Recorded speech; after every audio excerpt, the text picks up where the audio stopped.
Hello, I'm Eric Snodgrass, and thank you for watching this weekly Ag Weather Update brought to you by the Farm Credit Associations of North Carolina. I got to start you off today in South America because we had some interesting developments over the weekend in our model forecasts, and a lot of those shifts that are happening in South America are going to affect North American weather as well. So I got three different maps kind of overlaid here. I'm going to start you off with the map on the left.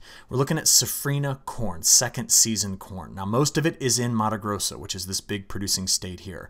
But we call these Brazil's eastern growing areas, from Bahia to Minas Gerais to Goiás, where you can see that if you added this whole area up, it's probably sitting at about 20% of production. The rest of it is down here in Mato Grosso do Sul to Paraná. Now it's these southern growing areas, let's start there, where we're expecting very wet conditions over the next 15 days. We've had flooding in like Paraná over the last month or so after. Now remember, this was after extensive drought earlier in the season. So they've gone from famine to feast, if you want to think of it that way. But over the last 30 days, look at this region right in through here. We have seen in our drought indicator maps that parts of, Goiás, Minas Gerais, Bahia, and Tocantins, this area has started to show up with very dry conditions. And this was in part due to the behavior of the La Nina and its interactions with MJO. Those are things we talk about quite a bit. Well, the newest forecast data has come out here, and what do you notice? That same area seems to be going back into a repeat of what it's been. And what I'm concerned about here is if we start to peel back some of the yields here, because this is a critical time period for Safrinha crop, right? Some of it right now is going into pollination, and we're seeing dry conditions in this particular area. We may start to see some of the numbers peel back on total production out of this crop. Now, how big is it normally? About 3.1 billion bushels. It's a lot. They were expecting, let's switch units here, 112 million metric ton. Does this bring them back to 111, 110? It certainly doesn't suggest that it's going to go up, that the production is going to go up. But the area that, is probably going to do just fine is where we grow almost half of the Safrinha crop. So I just want to keep you aware of what's going on here because it might put some pressure on the market as we go forward, and just a few things to kind of consider internationally. Now the same factors that are doing that also have influence. Let me take it back to yesterday. There we go. Have influenced the development of this. See this big closed low that's sitting and spinning here just off the California coast. Now why we're wrapping all of this into the same conversation is because we're curious about this map particularly. So we still have, let's blow that up for you a bit here. We still have, as of the latest drought monitor, better than 70% of the country in some form of drought. And it is mostly anchored in the west, as you can clearly see here. But we have questions about how this is going to evolve this spring. We're going to answer those questions in a few moments. First, let's talk some change. So I'm going to go to the change maps here. And what I'd like to do is I'd like to see, not just over the last week, where we actually had some degradation of drought here in North Carolina, but improvement farther into the interior. But if we look back, let's just go over the last month. This is what we're seeing. So now you've seen the effect of not having those big systems like the one that's coming to California today, not having them around. Texas, through the plains, places here getting drier. And we've noticed that right in through this corridor, even though there has lately been some relief, there's still some places that we're concerned about. Now, in the last 7 days, it's interesting just to see this hole right here?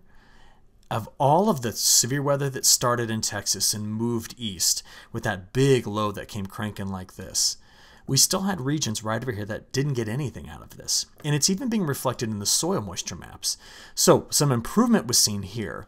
But notice along the Appalachian Mountains and then this corridor shown up with some drier soils.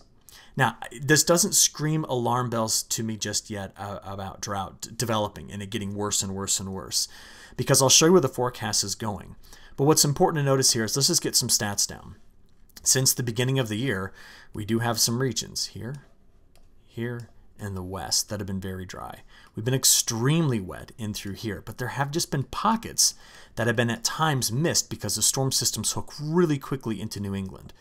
So I think about all of that, and I think about the setup for the next few systems. And before I talk about them, though, I'm going to give you this big, broad perspective, because right now, this week, ahead of these systems, this whole region has actually got a fire weather watch out for it. So we're going to have some dry conditions, some windy conditions, and you can see even red flag warnings have been posted in parts of North Carolina. They're also back here in Texas and New Mexico, Colorado, getting up to the high plains. And by the way, this morning we had a big freeze that hit this particular area. So that's getting pretty late to see kind of freezes of this magnitude here at the end of the month of March. Well, again, let's take this piece by piece. Today, we're going to be seeing strong winds kind of coming out of the north and northwest at times across North Carolina. And our humidity levels by this afternoon, take a look at this, are down here well below that 30% threshold. So that's why there is the fire risk. But I got to balance that with that storm system, the big one right here that's coming across the country. Because when you look at the forecast, let me take this back out, you know, that system as it does eject here is going to do like we've seen. They're all going to go north. And the models have brought back in precipitation. Now, what I'm curious about is not just this week, but the coming 3 weeks.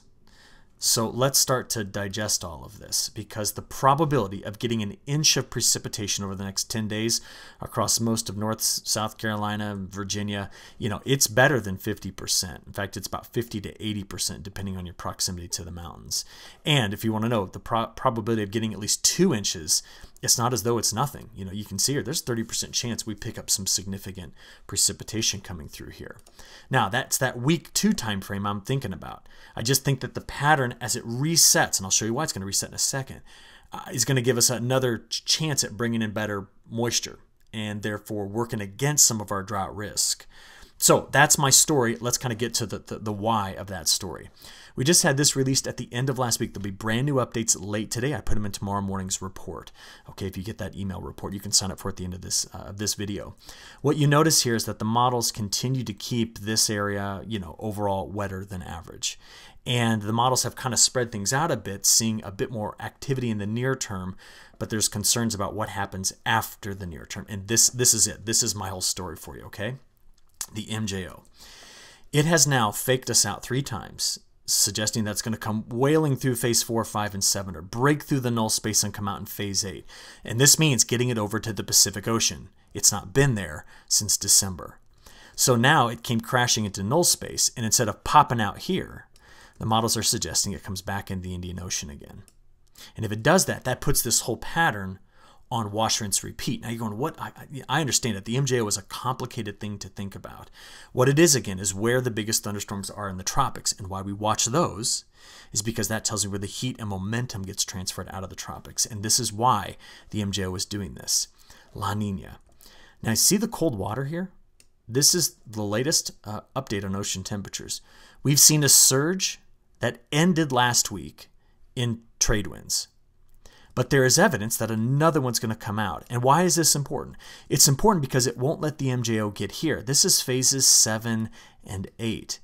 And if that trade wind surge comes back, it just pushes the MJO back over here again. And that's where it's been. It just can't seem to leave the Indian Ocean to be just north of Australia. That's the problem. That would be phase 3, 4, 5. That's what we're talking about. In fact, you can see it over the next 15 days. See the resurgence of strong trades? That's what that blue is right there. And that's the beginning of April. So what happens is the trade winds, look down here at the bottom, come faster over here. They meet some westerly winds in this area, and it just sits somewhere in this vicinity, never breaking through. So that just keeps our pattern where it's been, which has been active. And it will make places that have been in drought worse across the United States, but could continue to offer relief, especially in the Carolinas. That's why the models are saying, no, there's better chances of being wet here, not only in the next couple of weeks, but beyond that. So ocean temperatures, behavior of the trade winds. We expect the ocean temperatures to come back up a little bit and then probably come back down. So we're going to stay in this weak La Nina territory for a little while longer. And it's not just the European model that's suggesting this. Take a look. This is the CFSV2. This is their mid-April forecast. See where they got the activity? That's where it's been. Look out here farther, April 18th to the 24th. See where they have the activity? That's where it's been. So I look at all of this and see some consistency with the ocean wind and ocean temperature patterns kind of going back to where they were. Does that kind of make sense? That's what I'm trying to see with this pattern, and it helps me explain what the models are doing. Now, we still come back to the fact, I hope it's still here, yeah, that this system is coming across the country. And as it does so, we've got severe weather risk tomorrow. This is Tuesday in the Red River Valley of the South up to parts of Kansas, Missouri. And then on Wednesday, the risk comes here. And on Thursday, it'll be in our neck of the woods right here along the coast. And I want to show you what's going on. High-res models first. So low comes into California, bringing in rain to the Central Valley. They need this. What happens is this whole system ejects into the Central Plains. It's interesting. There's the cutoff low that gets here, and there's a short wave that leads it out ahead of it. So you see how there's this elongated area of precipitation here? Now we're high and dry through Wednesday. All right, that's not it. But look at the severe storms that are going to rip through parts of the the Red River Valley of the South, and that moves into the lower Mississippi River Valley here by Wednesday. So we're going to get a big warm-up ahead of this. It's the setup, though, that I'm worried about. Because if we let the European model pick up where the high-res models leave off, here's that high just off our coast. That's feeding in the moisture. This is Wednesday going into Thursday. That's Thursday morning, Thursday midday, Thursday evening. So the front comes slicing through here, and as a result, that's when our severe weather risk is going to go up, and that's going to be our first round of rain. Now, after that clears, we go drier and cooler. I'll show you the temperatures in a few moments. Then you see there's another low that kind of comes out of Texas and starts to move to the southeast. This is this weekend, and it could give us on Saturday night and Sunday another chance at picking up a little bit of rain, but that one moves on out. What I'm saying, though, is that after I get out beyond this, I'm still seeing some activity. And I know that a single operational model can't pick up on it, but I'll show you what I mean here in just a few seconds. So if we add up the total precip, this is through Wednesday. It's not going to be until Thursday that we start to see our chances of precip increase. What are we talking about? Well, the European model says some of those storms could put down 1/2 inch to maybe 1.25 inches precip. The second round, notice where it goes. See how it stays south here, but maybe brings in some light rain on Sunday? But overall, these are the numbers we're looking at here. And pause it and take a closer look, but it's generally looking like between 1/2 inch and 1.5 inches of total precip. But watch, this is the upper level high pattern. So see all the troughs that are all lined up here? They just keep swiveling around. So out there in the 7th of April, getting to the 8th and 9th, see another trough comes sweeping through. That unfortunately brings in cold air, but it also increases the risk of just seeing some precip in this area. So I want to watch this carefully because it all comes back to understanding, here we go, what this drought situation is going to look like. On the temperature side of things, oops, let's shrink that up. There you go. We're not out of the woods for a frost yet. The frost potential over the next 7 days, as you can see here, we still have chances for some cooler conditions that are going to come through. What do the high temperatures look like? Let's just go have a look. So today's a cool day. Tomorrow's a cool day. That's the warm-up I told you about on Wednesday, out ahead of this next system. It stays there on Thursday, and then there's the colder air that sweeps through on Saturday and Sunday. Now, it takes us back into the mid-60s, but we can, you all know this time of year, we can punch into the 80s pretty easily once we get into the month of April. What it looks like, though, beyond that, is that the trough that's supposed to show up here might keep things a bit cooler in the day 5 through 10 and the day 10 through 15. See that? We're not breaking over to a really, really warm pattern just yet. So what I see here overall is as we think about spring planting, and as we're doing it right now, my concern is about tightening up some of these windows with some precipitation coming a bit more regularly, and we have frost that we're going to be dealing with, and I don't see a break over to a really warm pattern till maybe we get past halfway through the month of April.